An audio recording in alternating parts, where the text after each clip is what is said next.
Are my overwintering carrots ready for harvesting? That's the question of the day, and let's go and find out.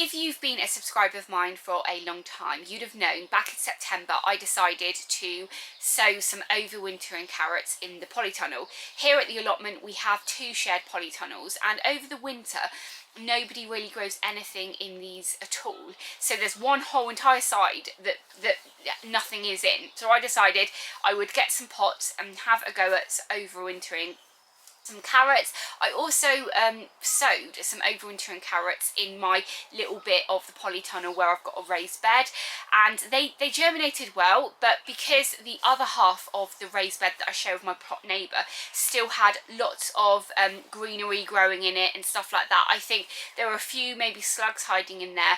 They wandered over and then munched the carrots, but I've still got one carrot in between my onions growing quite nicely there.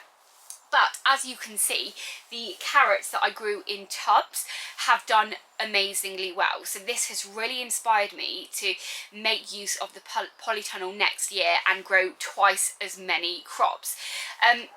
I hadn't really kind of thought too much about when I would be harvesting these, but I was watching YouTube yesterday, and Rue from Rue's Life did a January plot tour of her home kind of allotment garden, and she actually harvested some carrots, and it got me thinking, like, you know, when did she sow them? And obviously she was harvesting them yesterday, or a few days ago. So I thought, yes, right. I sent her a quick message and asked her when she had sown them, and she had sown them around the same time as these ones. So I thought today I would have a little bit of an investigation and see if these are ready to harvest. Before we get to the exciting bit and actually pull one of these and see if they are ready to harvest, I'll quickly just talk to you about the variety. And that variety is James Scarlet Intermediate. They were from Wilko's and they are 25p a packet. So I think I probably just picked the packet up thinking 25p, you can't go wrong.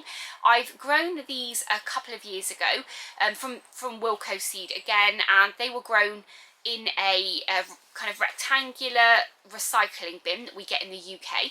I grew them over the summer, but I can't remember when I sowed them or when I harvested them. But if I've got footage of that, I will show you that now. And I got about 4.5 kilograms from that harvest, which I was really pleased about.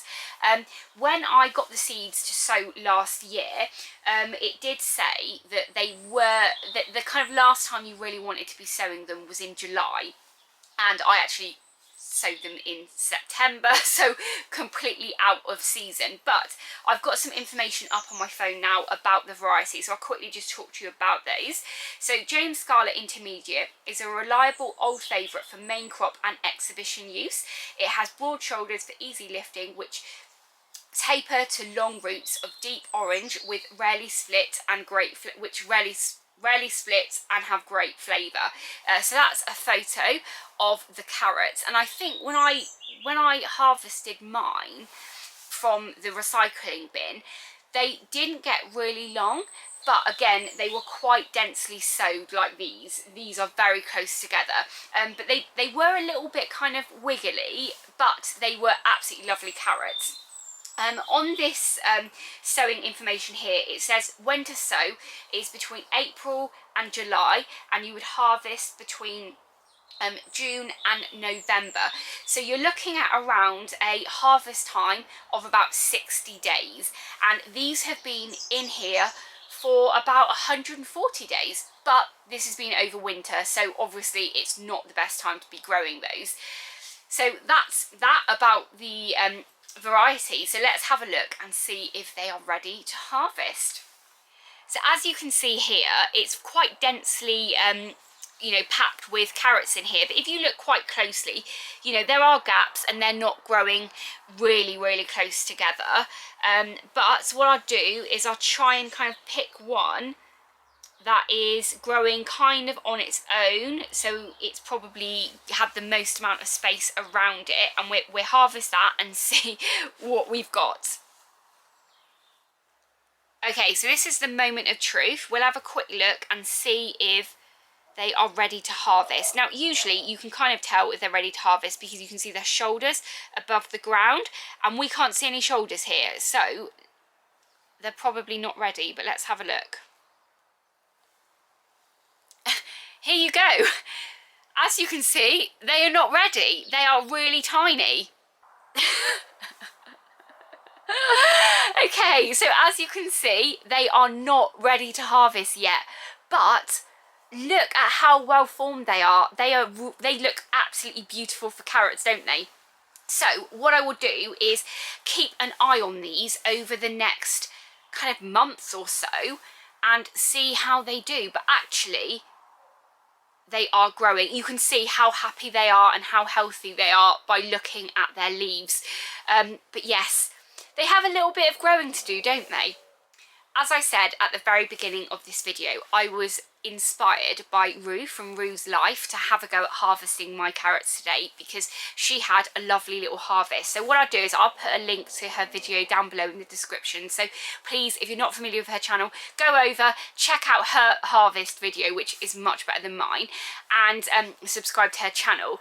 I really hope that you've enjoyed watching today's video. I'm sorry that I'm not showing you a massive harvest video, but what is great about this is it just goes to show that a variety you know, that should really be grown between April and July can still grow over winter, and you know, they are fully formed. They're just very, very small. So I'm going to be keeping an eye on these over the next you know, couple of months, and maybe pulling one every month or so to see how they are growing. Another thing that I am going to be doing with these is to try and hold some back for saving for seed.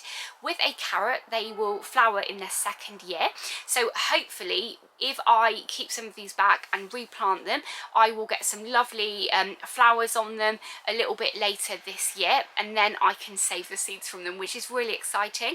Although I only paid 25p a packet for these seeds, if I can save some seeds myself, they'll be absolutely free, but also it's much more environmentally friendly because they will be acclimatized to my growing area, but also they won't you know, have had the food miles involved in manufacturing the seeds, packaging the seeds and taking them to the store. So it would definitely be better to grow from saved seeds.